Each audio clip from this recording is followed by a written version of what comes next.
Braces क्लिनिकमध्ये आपलं स्वागत आहे. आज आपल्यासोबत आहे आभा. आभाची आज नुकतीच ब्रेसेसची ट्रीटमेंट संपलेली आहे. तर या ट्रीटमेंटच्या दरम्यान आलेला जो अनुभव आहे ती आपल्यासोबत आज शेअर करणार आहे. आभा, आज तुझे ब्रेसेस काढलेले आहेत, तुला कसं वाटतंय? चांगलं. आणि जसं ब्रेसेस लावायच्या आधी, ब्रेसेस लावण्यापूर्वी तुला जे वाटत होतं, ब्रेसेस बद्दल काही भीती वाटत होती, तर या 2 वर्ष, 1.5 ते 2 वर्षाच्या अनुभवामध्ये तुला काय नेमका अनुभव आला? आधी वाटायचं की ब्रेसेस लावण्याच्या आधी की ते लावताना वगैरे ते दुखतं आणि खाता नाही येत त्यामुळे, पण नंतर समजलं की नाही दुखत ते. परफेक्ट. म्हणजे तुला आधी अशी भीती होती की आता ब्रेसेस लावल्या, एवढ्या तारा लावल्या, आवडल्यावर खूप जास्त प्रमाणात त्रास होईल किंवा ब्रेसेस लावताना काही त्रास होईल, तर तसा जो गैरसमज होता तो पूर्णपणे दूर झालेला आहे. तिला कुठल्याही प्रकारचा त्रास झालेला नाही असं तिनं सांगितलेलं आहे.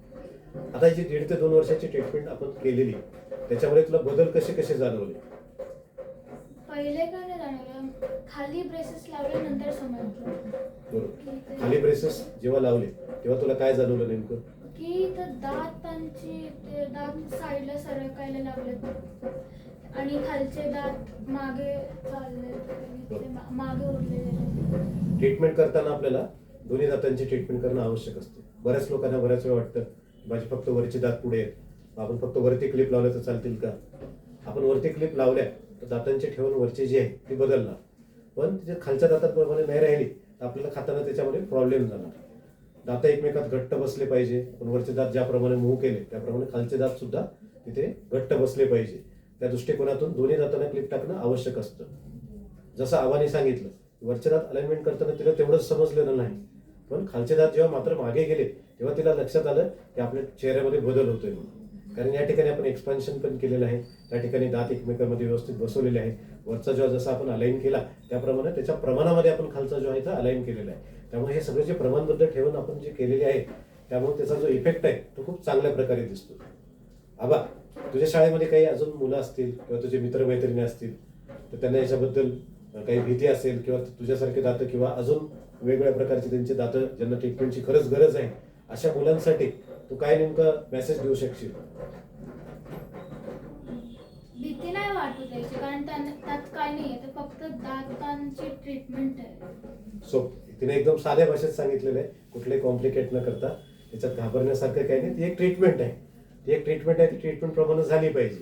त्याची ट्रीटमेंट प्रमाणे होते तर त्याच्यात घाबरण्यासारखं काही नाही, असा साधा आणि सुंदरसा मेसेज आज आबाने आपल्याला दिलेला आहे. आता आबाचा एक दात लहानपणी थोडासा त्या ठिकाणी ऍक्सिडेंट झाल्यामुळे तो पडला होता. त्या दाताची जी रिप्लेसमेंट आहे ती जेव्हा साधारणतः 18-19 वर्षाची होईल त्याच्यानंतर आपण इम्प्लांट किंवा मग ब्रिज या स्वरूपात आपण करणार आहोत. आता आपण आज काय करतोय, तिला आपण आज रिटेनर देतोय. आता हे जे रिटेनर आपण देतोय ते आपण त्याला ट्रान्सपरंट रिटेनर देतोय. आता आबा आपल्याला रिटेनर कसे लावता येतील आणि ते कशा प्रकारे वापरायचे याबद्दल आता आबामध्ये आपण त्याबद्दल डिस्कशन करणार आहोत. आता आबा तुम्हाला तिचे रिटेनर लावून दाखवतील.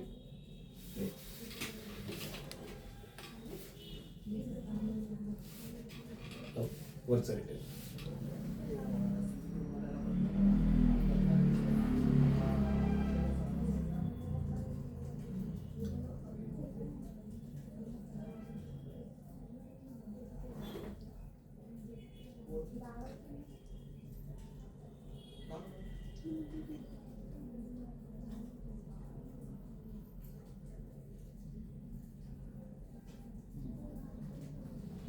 आता आबाचा जो दात पूर्वी गेलेला होता त्या ठिकाणी आपण काय केलंय, रिटेनरमध्ये तात्पुरत्या स्वरूपाचा एक दात बसवलेला आहे. त्याच्यावर आपल्याला आयडिया येईल की दात बसवल्यानंतर आबाच्या चेहऱ्यामध्ये किती बदल होणार आहे. आता आबा आपल्याला स्माइल करून दाखवेल, त्याच्यावरून आपण त्याचं जजमेंट घेऊ शकतो. बघू शकाल तुम्ही कशा प्रकारचा फरक दिसतो याच्यामध्ये. आता जे रिटेनर आम्हाला आपण दिलेले त्या संदर्भात आपण ज्या सूचना त्या आपण डिस्कस करणार आहोत. आता जे रिटेनर दिलेले ते खाण्याव्यतिरिक्त इतर वेळी ते आपल्याला तोंडात हवे. रिटेनरचा जो कालावधी आहे साधारणतः 20 ते 22 तासाचा कालावधी आहे. आयडियली रिटेनर हे पूर्ण वेळ तोंडात असले पाहिजे. खाण्याव्यतिरिक्त, ब्रश करण्याव्यतिरिक्त, गरम पदार्थ, चहा कॉफी घेण्याव्यतिरिक्त हे जे रिटेनर दिलेले आहेत आपण हे थर्मोप्लास्टिक मटेरियलचे बनलेले आहेत. त्यामुळे कुठल्याही प्रकारची गरम वस्तू इथे आपल्याला चालणार नाही. चावताना हे रिटेनर डिस्टॉर्ट होऊ शकतात. त्यामुळे याचा वापर जो आहे तो फक्त आपल्याला पॅसिव्ह यूज करायचा आहे, म्हणजे खाताना हे रिटेनर आपल्याला काढून ठेवायचे. रिटेनर काढून ठेवल्यानंतर ते आपल्याला कंटेनरमध्ये स्टोअर करायचे आहेत. ते आपल्याला असे कुठे ठेवायचे नाही. कुठल्या प्रकारचं एखादं जे कंटेनर आहे, व्हॅक्यूम पंप कंटेनर किंवा एक पर्सनलाइज कंटेनर असेल, त्याच्यामध्ये आपल्याला पाणी टाकायचं आहे.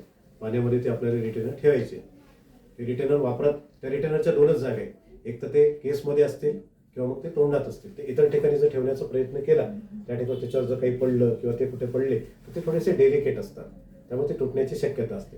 त्यामुळे रिटेनरच्या 2च जागा आहे. एक तर रिटेनर दातांवर असले पाहिजे, नाहीतर ते रिटेनर बॉक्समध्ये असले पाहिजे. ठीक आहे. आता रिटेनर क्लीन कसे करायचे? रिटेनर क्लीन करण्यासाठी स्पेशलिस्ट टॅबलेट येतात. जेवण केल्यानंतर दात आधी क्लीन करायचे, त्यानंतर रिटेनर लावायचे. ते केलं तर काय होणार? दातावर साचलेलं अन्न रिटेनरला लागणार नाही. ठीक आहे. त्यामुळे क्लिनिंग जर चांगल्या प्रकारे असेल तर रिटेनरला स्टेन येणार नाही. गरजेप्रमाणे आपण काय करणार?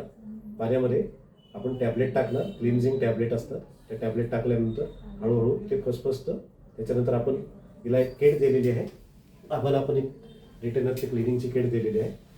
या किटमध्ये रिटेनरचा क्लिनिंगचा ब्रश आहे, रिटेनरचं रिमूव्हेबल टूल आहे, रोक्झा ब्रश आहे आणि चिवीज आहे. ही जे किट आहे याला सगळ्या गोष्टींमध्ये मदत करणार आहे. हा जो क्लिनिंगचा जो ब्रश आहे, या क्लिनिंगच्या ब्रशने हळू काय करायचं, त्याचे आतले जे सरफेस आहेत रिटेनरचे ते पूर्णपणे क्लीन करायचे. हे रिटेनरचं रिमूव्हल टूल आहे. याला असं होल्ड करून याला जो खाचा आहे त्याने ते रिमूव्ह करता येतं. आणि हा रोक्झा जो ब्रश आहे ते दाताच्या मध्ये अडकलेलं अन्न आहे किंवा जे रिटेनर्स आपण फिक्स केलेले आहेत त्याच्या आजूबाजूला काही प्रमाणात जर अन्न साचलेलं असेल तर त्याला स्वच्छ करण्यासाठी. जर रिटेनर योग्य प्रकारे बसत नसेल तर मग या चिवी आहेत, या चिवी आपल्याला ठेवून त्या ठिकाणी आपण जर बाईट केलं तर हळूहळू रिटेनर त्याच्या ठिकाणी बसतं. तर ही मेंटेनन्स किट तिला आपण दिलेली आहे, त्यासाठी चांगल्या प्रकारे वापर करेल.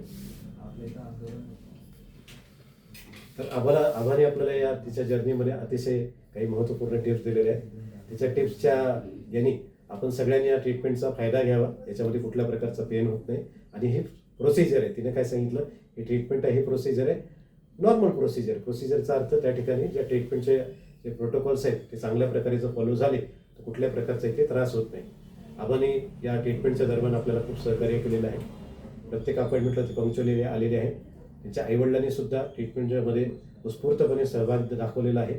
ट्रीटमेंटच्या प्रत्येक स्टेपमध्ये त्यांनी सुद्धा त्यांचे आपले इनपुट दिलेले आहेत. त्यामुळं आबाचे आणि तिच्या आईबाबांचे मी दोघांचे आभार मानतो. या ट्रीटमेंटमध्ये त्यांनी आम्हाला खूप सहकार्य केलेलं आहे. आम्ही दिलेल्या प्रत्येक ज्या स्टेप्स आहेत त्यासुद्धा त्यांनी व्यवस्थितपणे त्याप्रकारे त्यांनी पार पाडलेल्या आहेत. त्याच्या व्यतिरिक्त आमचे जे टीम मेंबर्स आहेत ज्यांनी या ट्रीटमेंटमध्ये आम्हाला सहकार्य केलेलं आहे त्या टीम मेंबर्सचे सुद्धा मी धन्यवाद मानतो. ब्रेसेस क्लिनिक बघितल्याबद्दल धन्यवाद. थँक्यू. ठीक आहे.